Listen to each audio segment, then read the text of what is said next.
Welcome to Green Giants, Titans of Renewable Energy, the podcast where insights and innovation meet. Every episode, we dive into conversations with industry leaders, experts, and change makers, bringing you the stories and ideas in the renewable energy sector that shape our world. And now, let's jump into today's episode with your host, Wes Ashworth. Welcome back to Green Giants, Titans of Renewable Energy. Today's guest is Ed McGinnis, President and CEO of Curio, and one of the most experienced nuclear leaders in the United States. Ed has spent more than 3 decades at the intersection of nuclear energy, national security, and nonproliferation, serving in senior roles in the U.S. Department of Energy, the White House, and inside U.S. intelligence. Today, he leads Curio, a company working to recycle spent nuclear fuel, dramatically reduce nuclear waste, and fuel the next generation of advanced reactors. This episode is about one of the most misunderstood topics in clean energy, nuclear waste. What it really is, why U.S. policy froze us in place for decades, and why recycling that material may be one of the most practical paths toward energy security, decarbonization, and environmental realism. With that, Ed, welcome to the show. Pleasure to be here, Wes. Thank you very much for your time. It's an absolute pleasure to have you. This is a really, really fascinating topic for me, so I'm excited to get into it. But as always, we'll start a little bit with the origin and just how this all came to be. So as I said there, you've spent decades inside the U.S. government working on nuclear energy, nonproliferation, and national security. What originally pulled you into the nuclear world, and what's kept you there? Well, a variety of factors. I grew up in New Orleans, Louisiana. I thought I wanted to get into some type of national security career or perhaps a foreign service, and I made my way to Washington, D.C. because that's the mecca of those careers, frankly, in my view. Serendipitously, though, I ended up getting a position with the U.S. Department of Energy. I had no idea just how far-ranging the missions were within the department, both civilian and also national security. But I got my start in the U.S. Department of Energy as far as one of my first career positions in the Nuclear Foreign Intelligence Division. That's where I became acquainted with nuclear, both sides of the coin, if you will, the national security side and the civilian side. And there's a lot of interrelationship when it comes to nuclear technologies, dual use, and the various applications, not the least of which also the very important aspect supporting priorities from environmental, being non-carbon emitting, to reliable power, even for our naval subs. Nuclear power, safe, secure for generating propulsion was an absolute transformative game changer for the Navy as well. So nuclear, that is where I became familiar with it, and I realized I wanted to devote my career to it. It was incredibly exciting, a multidimensional chessboard, as I describe it. And I spent a lot of my early years working nuclear nonproliferation in the international scene, much of the work in Russia and loose nukes. And then I found my calling with the civilian side, starting under President Bush, after having stood up in a successful international nuclear threat reduction effort with about 24 countries. They asked me to see if I could do the same for the civilian side and stand up the Global Nuclear Energy Partnership internationally under President Bush, which was an important initiative in this time. And the primary goal of that was to really complete and build out a comprehensive nuclear fuel cycle, fuel production, reactor deployment capability in the United States and globally, and become really a very competitive, if not dominant player, vice Russia and China, which were already ascending and taking really set up decisive steps to take control of the global market. That has not changed. They are eating our lunch even as we speak, although we've never been in a better time to get better footing and then get in a strong, superior position in the market as well. So I spent much of my time after that, or all of it, on civilian nuclear. And then I had the great fortune of leading all of the U.S. nuclear and international on behalf of the Department of Energy civilian side. Then finally, I was asked to go to the White House and stand up the President's Science and Technology Advisory Council under Trump 45. And that's where I serendipitously met the amazing founder of my company that I lead now, where he really had done incredible due diligence and saw an opportunity to really solve the nuclear waste problem and then position the U.S. nuclear sector in a posture of growth to be able to meet everything from combating climate change to really once and for all getting energy security back in the U.S. energy sector, position us to be a globally dominant nuclear supplier once again. And really also, and I think one of the greatest undervalued aspects of the company I lead, we're not only a robust, essentially commodity extractor from what has been considered nuclear waste, but it is anything but nuclear waste, and I'll explain in a little bit. But also we have this really amazing technology that we have already proven where we can reduce the amount of original nuclear waste that's sitting around this country stranded, 100,000 metric tons almost in over 80 locations, down to about 3 to 4% of that waste volume, perhaps even less. That is as big of an environmental value add and safety than anything else I can think of. Yeah, absolutely. That long arc really matters, because I think very few people have seen nuclear from policy, security, technology angles all at once. You've had just an incredible journey. And as you said, sort of navigating that multi-dimensional chessboard. I like the way you frame that up. But, obviously then you've spent all these roles, transitioned over to Curio and just taking a different stance on that, being more a part of the company, really driving that change and making that happen. What was that moment? Like when you decided to leave sort of senior government roles and become CEO of Curio? Like what gap did you believe industry could fill that maybe government simply couldn't? It was a great, refreshing, long-awaited moment. I say that because 30 years in government, I've always believed in working hard but being humble. And if there were ever a place to be humble and to earn your keep and to earn it is as a civil servant, because we're being paid by the taxpayer. And frankly, honestly, we're being paid by taxpayers who don't have a choice. And most of them are probably the average taxpayer that doesn't have a choice is probably making half of what I and other management in the career service, civil service arena were making. And what that made me feel as though, first of all, humbled that I needed to do right by those taxpayers, even if some of them, whether Ivan or others like me, should be in public service and government service. But nonetheless, whether it's a senior manager, whether it's admin folks, whether it's middle management, young or older in their career, I've always encouraged everybody who takes a taxpayer check to do the very best possible to earn it. Now, secondly, I always felt a little guilty that I had such a secure job. And over the years, some may question whether it's as secure anymore, right or wrong, but it has always mostly had a reputation of you have a safety net. And that was not reflective of day-to-day life in the private sector. Day-to-day life in the private sector, there's no safety net. If you lose your job, you lose your job. If you have a company and you start it and the customers are not there and you're not selling, Darwin, as I like to say, will have the last say. And at the same time, though, I've always felt that extreme Darwinian environment, survive or die, innovate or lose it, really brings out the very best in innovation, the very best thinking, the very best products, because everything is on the line. And in the government, frankly, it took different ways to try and motivate folks that worked for me or others. I did it idealistically. I did it as a patriot. I did it as a humble servant, knowing I'm being paid by individuals with no choice and making probably much less than me with no safety net. So I always thought that, to really complete my arc in my career, I always wanted to go out in the private sector and do it the way the majority of the people do it and experience that and really try and contribute from that standpoint. That is where I am. It was an incredible, unplanned opportunity when I met the rabbi.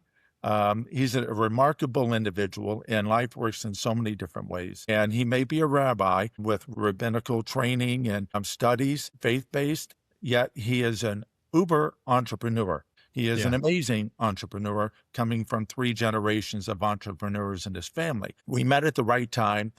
He had the vision I did that the nuclear sector's most underperforming and greatest upside opportunity in the sector is so-called back end, what has been treated as nuclear waste but it is anything but waste. It's just been designated artificially as waste due to government policies over the years. Absolutely. It really cool. I think the focus on humility and being a servant, and I love maybe that you weren't looking for it, but that opportunity presents itself, and having the opportunity to get on the other side of that in the civilian world, really make a difference. Again, incredible story.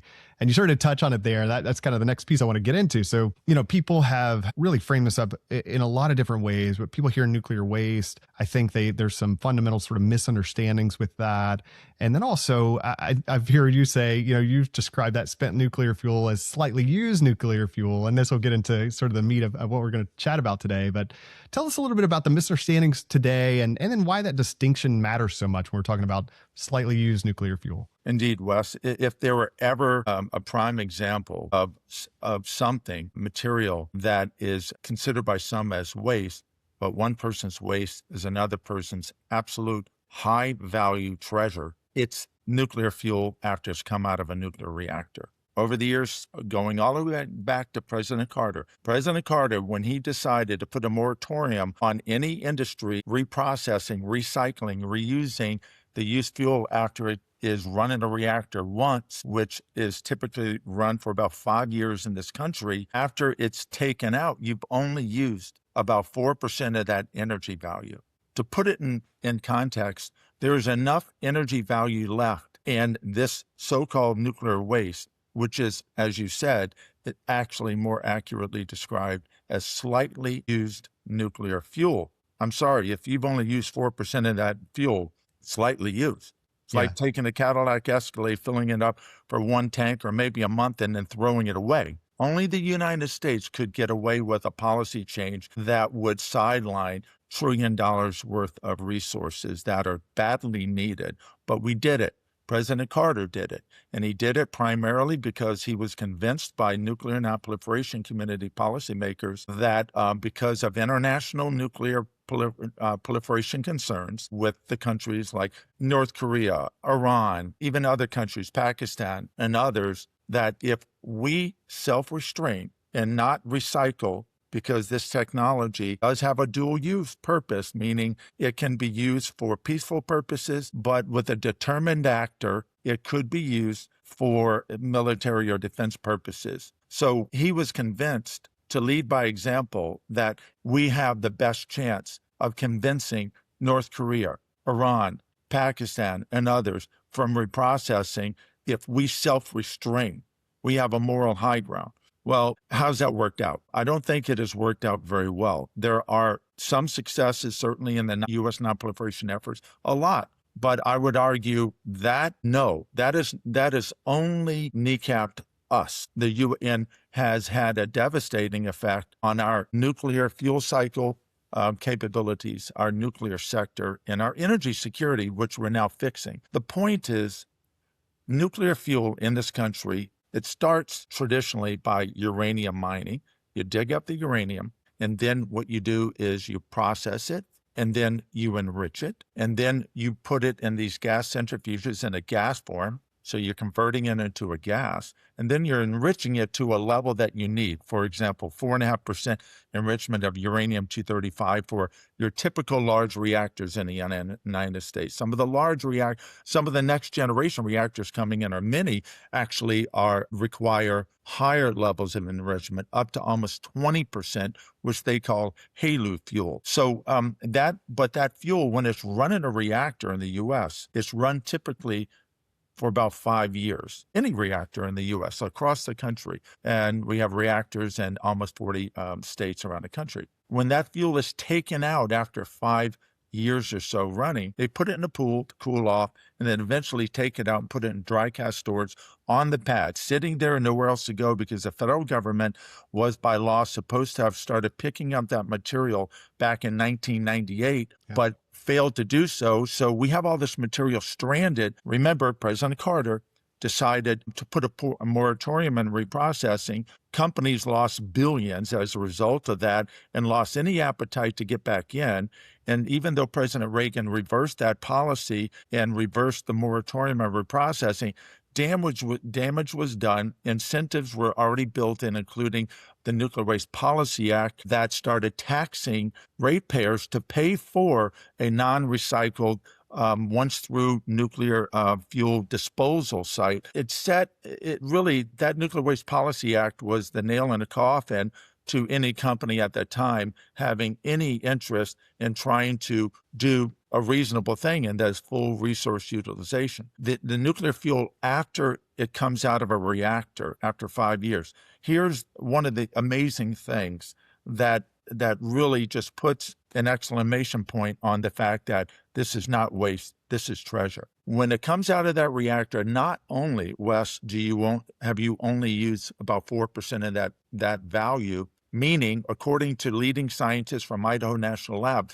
there's still enough energy value in that 100,000 metric tons around the country stranded next to reactors to meet all of the U.S. electricity needs for the next 150 years. But that's only part of the value. When the fuel is fissioning during that 5 years in one of our reactors, typical reactor, it actually, as a part of that, the magic of fission, actually other highly valuable radioisotopes and even non-radioactive precious metals are produced during that 5-year process. For example, you have 2 of the most expensive metals in the world produced at large volumes during this fissioning process. One is rhodium, the most expensive metal in the world today. In our facility, once we have it built in about 2032, if not earlier, we will be able to have full capacity, provide up to 10% of the entire world's rhodium. Now, we've identified 10 different radioisotopes and precious metals, all as a result of the magic of fissioning for that 5 years. Medical, industrial, space-based isotopes, and 2 different forms of fuel. So that's my point. We're sitting on a highly valuable national asset to help fight cancer, explore space, to power clean, non-carbon emitting fuel, energy security, you name it.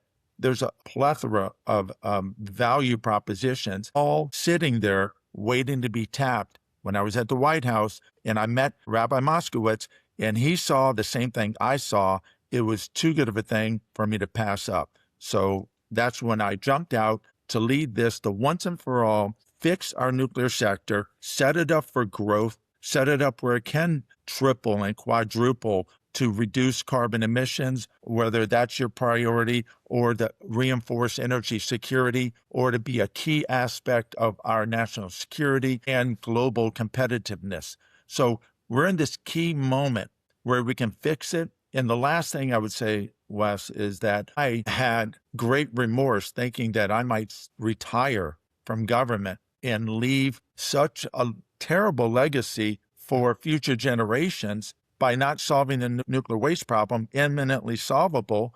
Because one other thing I was going to say is, if you don't recycle this material, believe it or not, is required by law in the Nuclear Regulatory Commission to be securely disposed of deeply geologically for 100,000 years and even meet certain standards or 1 million years. That's impossible and mind-boggling. Our recycling with our company, Curio, with our advanced nuclear recycling, not only do we reduce that amount of waste down to 3 to 4%, so really making that last amount of high-level material that is subject to law for deep geologic disposal much more manageable. For example, we can put all of our remaining 3 to 4% in 4 to 6 boreholes, 15,000 feet in the ground, if that's an option. But the other beauty of this is we will have separated out the long-lived radioisotopes, and therefore the material that we are going to have, that 3 to 4%, will only need to be sequestered, deeply geologically disposed of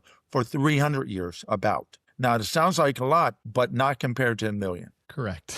Big distinction there. And just overall around what you just shared there, just wow, just thinking about a misunderstood topic. And I would say this is probably like one of the biggest ones there is as we're talking through this. And then thinking like, yeah, it's been framed up as waste and all that went into that. 96%, that's still there and viable and the energy potential that come with that. And even the other, when you're talking about the precious metals and the highly valuable metals and things like that is absolutely incredible. Yeah, and I would say it's waste because we are truly wasting it. That there is a great resource available in there, and so that's what we're going to get into. Is just I think once you really understand that this material still holds enormous value, and it truly enormous. The scale of what we're talking about becomes much clearer, and as you're starting to talk through that and going through numbers, you're like, oh my gosh, wow, the potential of what is possible if we get this right, and companies like Curio that are doing this. So, and as you shared there, so the U.S. has roughly 100,000 metric tons of spent nuclear fuel just sitting in dry casts across the country. In energy terms for you, like what does that actually represent? And I think you shared a little bit, but anything you want to expand on there? Well, today, our nuclear fleet, which is still the largest in the world, 94 operating nuclear reactors. China's hot on our heels, but we still have a good moat in front of them. Generates about 19% or so, 18 something percent of all of the U.S. electricity. Now, it's a question of being able to build more reactors before our reactors start retiring and we start going into a decline, which is where we were until. So the question is whether that trajectory downward can be arrested and turned in the upward position. President Trump issued 4 very important, I would say, landmark executive orders on nuclear. And one aspect of one of those executive orders calls for a quadrupling of our nuclear generation capacity. Remember, we're generating 19% of electricity right now from that fleet of 94 reactors. Yep. If we want to really keep up with the consumption growth, significant portion of that is driven by AI, but also just society using electricity in virtually all aspects of our lives, EVs and everything else. So the demand for electricity is dramatically growing, and we need to keep up. We need to expand our nuclear electricity generation from nuclear. It's the only power source of all the power sources that can generate power nonstop, 24 hours a day, 7 days a week, 365 days a year, without stopping for 18 to 24 months. So that is utterly unique and without any carbon emissions. So it is a unique source. It's not just the percentage, it's the nature and the capability of that resilient power source is key. Now, if we're going to triple or quadruple, it is absolutely necessary, in my view, that we, first of all, fix our nuclear fuel cycle, which has deteriorated. We have lost most of our capability to produce fuel in this country. In fact, we're still almost 100% dependent on foreign suppliers of fuel, even to this day, 20% plus from Russia. We're trying to wean ourselves off, but it shows you how difficult it is to do that in the nuclear sector because these are long lead, fuel production items and very technical. And it's not that easy just to switch from one fuel supplier to another. We're at this point where we absolutely need to solve the so-called nuclear waste problem. Solve it by no longer treating it as waste, recycling it, reducing that amount, making it sustainable, environmentally responsible, publicly acceptable, a driver to the economy. Our recycling facility alone, ours, will drive and create about 3,000 full-time jobs just from one of our facilities. And this is a 60-year facility. And most of the employees, I think is fantastic, are going to be trades-based, high school diploma, 2-year associates, but highly trained, making about $125,000 on average a year in today's dollar figures. What you're looking at there is some of the highest paid trades-based jobs in the country generated by nuclear. So we have a multiple win-win-win effect, but we've got to solve the nuclear waste problem. AI, for example, Wes, I don't know if a lot of people realize how daunting it is to really secure the type of power they need. The AI data centers are huge electricity consumers. Right now, what AI as a total percentage of electricity consumption is almost 5%. That is expected to double as early as 2029 or 2030 and increase. Where's that electricity going to come from? We heard President Trump calling on the AI data centers to build power behind the meter, so to speak, dedicated for their own power so that they don't have an indirect, unintended effect of consuming a large percentage of the electricity from which the average resident in this country buys power and therefore risking a significant increase in the cost of electricity to average people living around the country. We do not want that. So you can see how so many roads lead back to fixing our nuclear sector, rebuilding it, and once and for all, having a fully functioning, what we call back into the fuel cycle, not only us producing fuel, and a lot of this fuel can come from our recycling, not just traditional uranium mining and production, but also then have that multiple positive effect of being environmentally responsible, reducing that waste down to 96% or less, producing the fuel that we need vitally and not depend on foreign suppliers. And a lot of these radioisotopes, those are also dominated oftentimes or monopolized by other suppliers. Krypton-85, for example, Wes, is important for medical purposes such as medical imaging. It's also very important and used for detection of reactor pressure vessels in our nuke navy. Who's the supplier? There's one main supplier. It's Russia.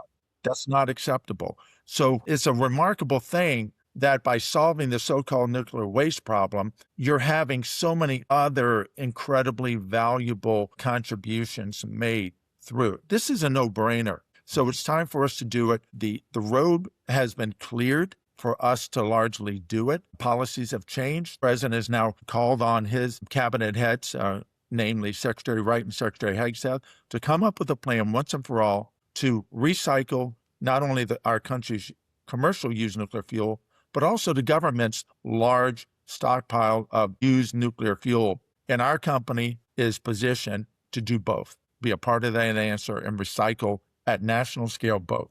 Yeah, absolutely remarkable. And I think now that we've gone through a bit of your journey, we've really spelled out the problem and I think made it crystal clear, and then the solutions and the potential. And that's what I want to get into where Curio comes into this and how the technology works. So, if we really extract that value safely and economically, and that's where your technology comes in. So nuclear reprocessing, I want to understand this better. And then just what is fundamentally different about Curio's NuCycle process and just how does it work in a nutshell? Everyone in the world who's recycling or reprocessing, which is a handful of countries, Russia, Japan, France, China, and a few others, they are using an extremely arcane process to recycle. In fact, this process is called Purex, and it is derived literally from the Manhattan Project from World War II, the race to build the bomb. So that process, Purex process, involves a process that is very environmentally problematic, economically problematic, and security-wise problematic. We have plugged all three of those holes and now have an entirely new process. Number one, the environmental problem with Purex is that they use nitric acid to dissolve the fuel assemblies, which is that when people say waste, what we're really talking about are these good 17, 18 foot long or so, depending on the reactor length of fuel assemblies. And that's pulled out of the reactor, and that is what has been treated as waste and what we're going to recycle. The way they do in the Purex process is they literally submerge the fuel assemblies in a huge vat of nitric acid to dissolve it, and then in order to extract the valuable plutonium and uranium. But when you do that, ironically, when you're adding all this nitric acid, mixing and commingling with already high-level waste, you've just created a much larger amount of witch's brew of additional waste, high-level waste. So we've eliminated the use of the nitric acid.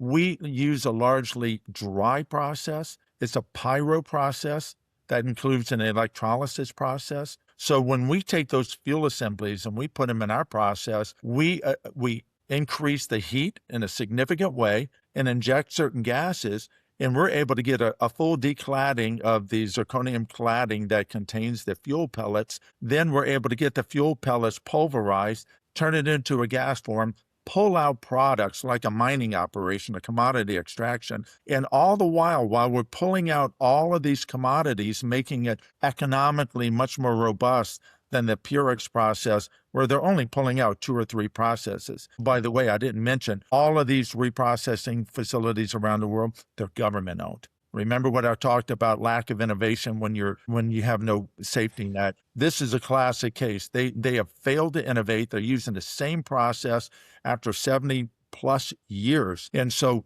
we're bringing in a process where first, we're making it environmentally responsible, get that waste down to 3 to 4% because it's a dry process. Number two, make it economic. It has not been economic, arguably. It's been subsidized by government. So we do that by pulling out as many items, commodities as possible. Like I said, at least 10 thus far, not including the value of reducing that waste. And third is security, which is the reason why President Carter put a moratorium on reprocessing and banned it. And the reason why is because Purex pulls out a pure stream of plutonium and making it much more accessible and potentially, divertible by bad actors to use for a weapons program, hence the name Purex. That was the whole point going back to World War II. They wanted a process to pull out a pure stream of plutonium, among other things. Well, we have now eliminated that as well. We never pull out a pure stream of plutonium. Through our entire chemistry process, we never separate out a pure stream of plutonium. Let me say one other thing, and that is over the years, even today, when you read some articles about recycling, you'll hear pundits say it's not economic.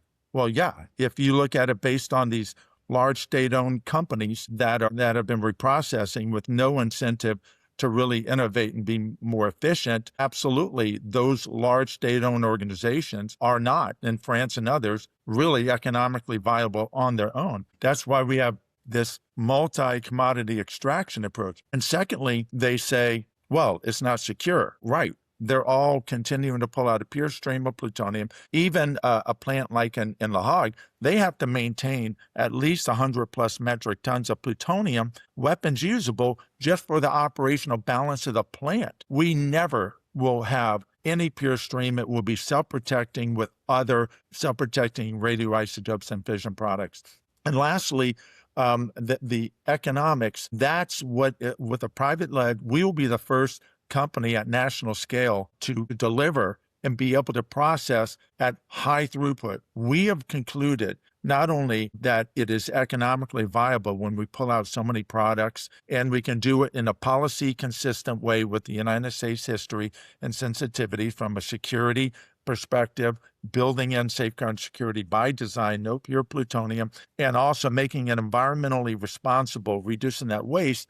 But also, since we're a new company, we don't have $20 billion in sunk costs like in a large, almost like a small city size footprint like La Hague or Rakasho in Japan. Sure. So we're able to bring in the latest compactness, autonomy, and modularity. So our facility, when we have our first full commercial, we're targeting about 2032 in the United States, it'll be up to 4,000 metric tons a year processing capable. Context for that is all of the world's reprocessing throughput combined, Russia, Mayak, La Hague, France, all of it is less than 4,000. We will have one facility that can recycle more than all of the world's input combined. Yet, why? One is we have the largest fleet in the world. Still, that means we have the largest amount of sideline so-called nuclear waste that is slightly used, highly valuable material.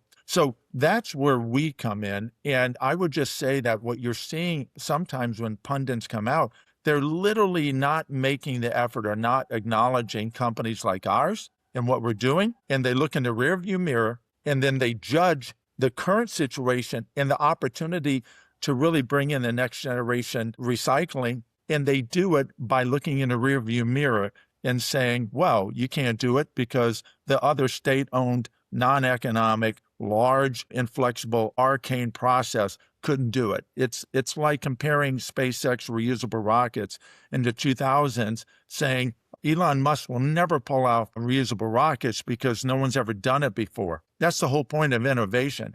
Don't judge me through the rearview mirror. Yeah, that's so good. Thank you so much for, I think, one, painting the picture of how it works today, because I think, not the average person probably doesn't know about reprocessing and the technologies and, why it's been the way it is, and then what Curio is doing differently. But yeah, the impact of this, again, as I've shared, it's just absolutely remarkable. And what this could be is this takes off and gets to scale, huge impacts all around. Yeah, Wes, if I could just add one addendum to that. We have been partnering with the U.S. Department of Energy for well over 3 years. We identified 4 leading nuclear national labs within their complex of 17 national labs to partner with us, which they agreed because they saw the promise of our technology. We have secured 9 plus various grants and other cooperative mechanisms with the Department of Energy. I would say that's a testament to how much promise they see our technology.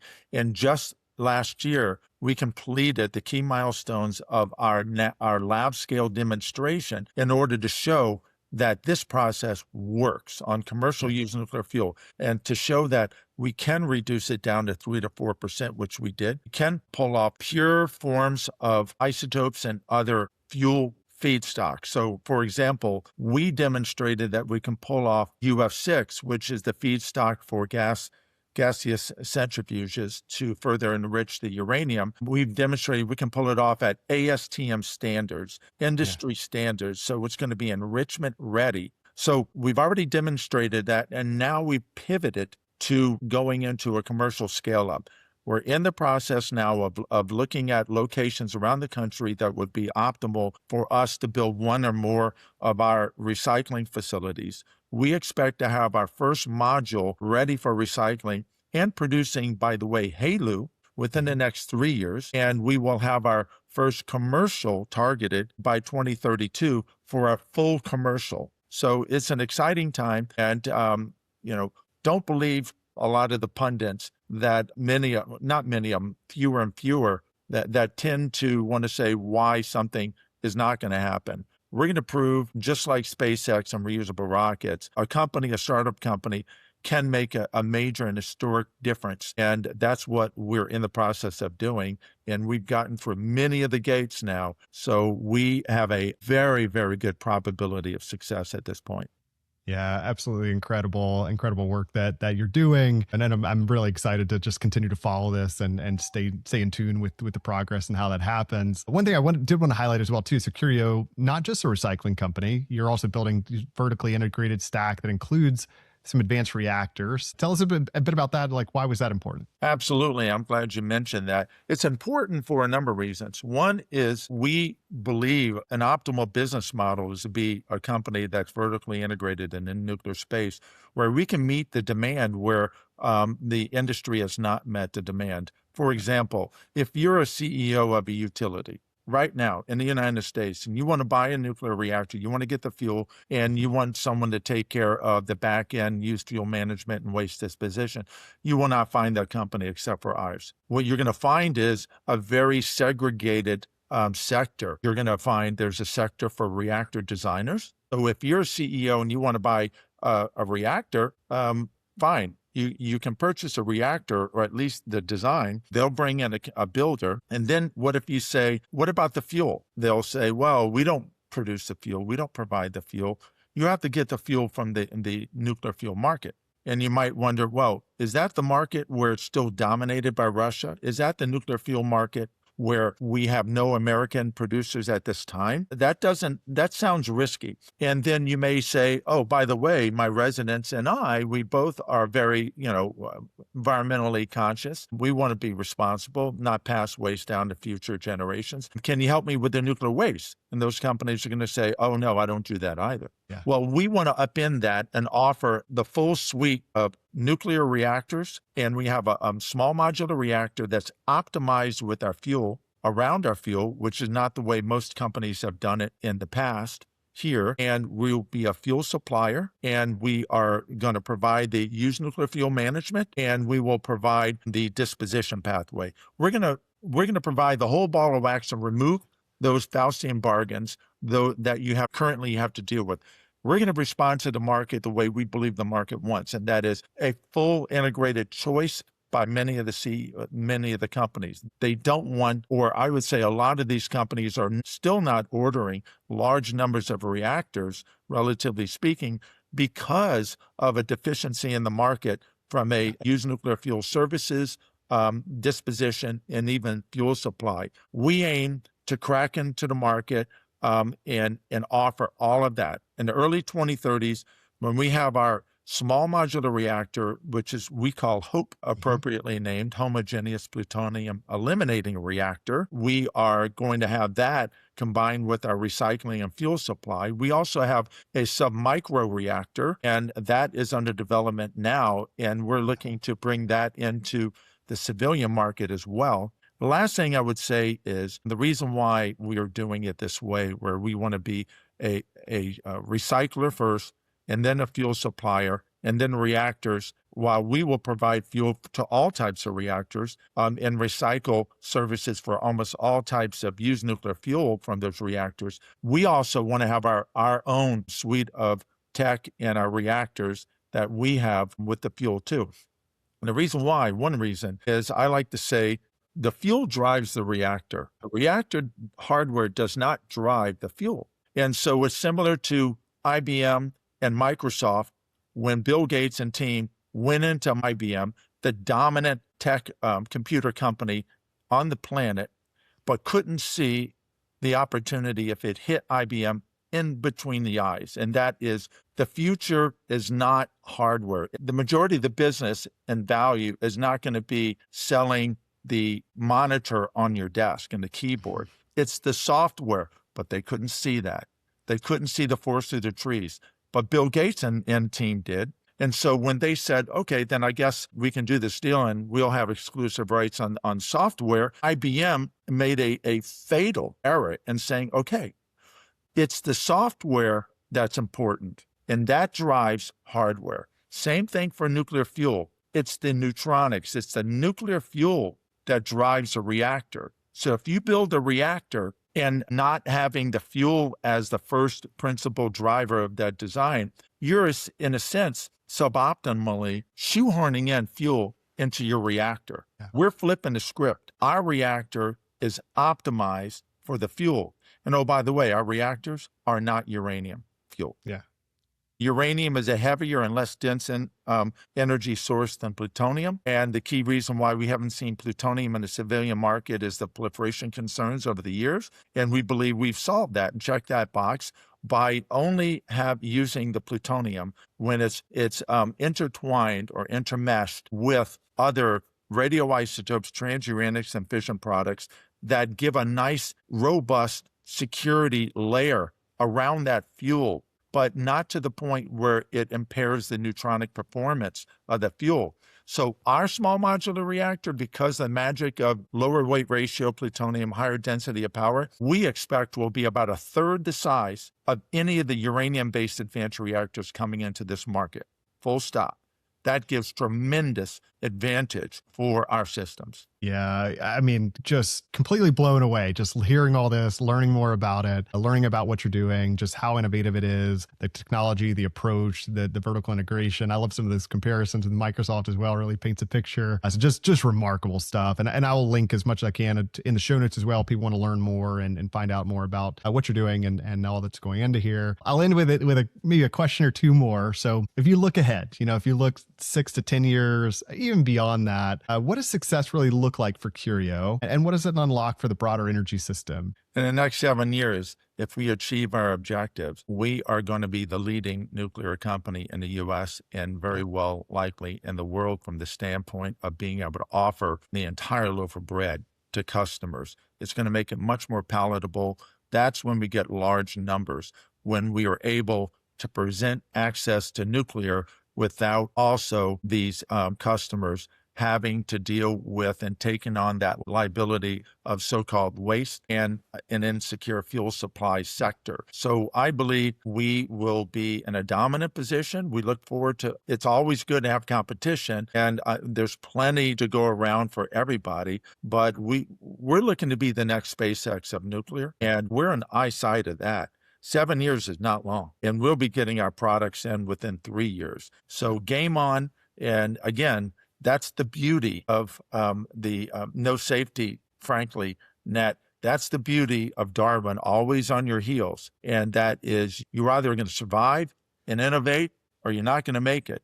And it brings out the best in really the U.S. And I think that's one reason why we're such world leaders in tech space. And that is, you've got to survive or you'll die. Yeah. And you have to innovate. or you'll not make it. It's our friend, but it's our enemy in a way, chasing us. But it brings out the best in us. And that's where Curio is. We're bringing out the best. So we're proud to be a part of really an amazing renaissance for nuclear, true renaissance this time. Both parties see the incredible importance of nuclear now, both sides of the aisle. And so it's a unique moment, but those windows never stay open forever. So we have to fully maximize this amazing historic moment where nuclear is seen as so vital to deal with so many existential threats by both sides of the aisle. And most importantly, the American people. Yeah, incredible vision and realistic one as well too. I like a couple things you said there. The SpaceX of nuclear. I once heard somebody say as well too, you must seize the opportunity during the lifetime of the opportunity. To your point, those windows close, but the window's open, the opportunity's here. You must seize it, and you are. So it's incredible. Again, excited to stay tuned and just watch that development and watch it happen as well too, and be a part of that. So final question: if you could leave policymakers, investors, public with one reframed way of thinking about nuclear energy in a nutshell, what would that be? Nuclear energy is a key ingredient to our future success in so many aspects of our lives. And nuclear has never been better positioned to be one of those key ingredients. It's a extremely powerful note to leave listeners on. And this has been just a remarkable journey, kind of walking through this, hearing you talk through, Ed. I'm smiling kind of ear to ear as I think about just the opportunity and the potential and what you're doing is incredible. But Ed, truly, this has been one of the most illuminating conversations we've had on the show. And thank you for bringing clarity, realism, and optimism to a topic that is often very misunderstood. To our listeners out there, if this episode changed how you think about nuclear energy, please subscribe, rate the show, share it with someone else who thinks nuclear waste is unsolvable. Share it with anybody that's interested as well. These conversations are shaping the future of energy, and we're really just getting started. With that, thank you again, and we'll see you next week. This episode of Green Giants, Titans of Renewable Energy, was brought to you by Lead Group Search. If you enjoyed today's discussion and are looking to recruit top talent for your company or find your next career opportunity in the renewable energy sector, visit leadgroupsearch.com. Let's continue driving the future of clean energy together. Until next time, keep pushing toward a greener future.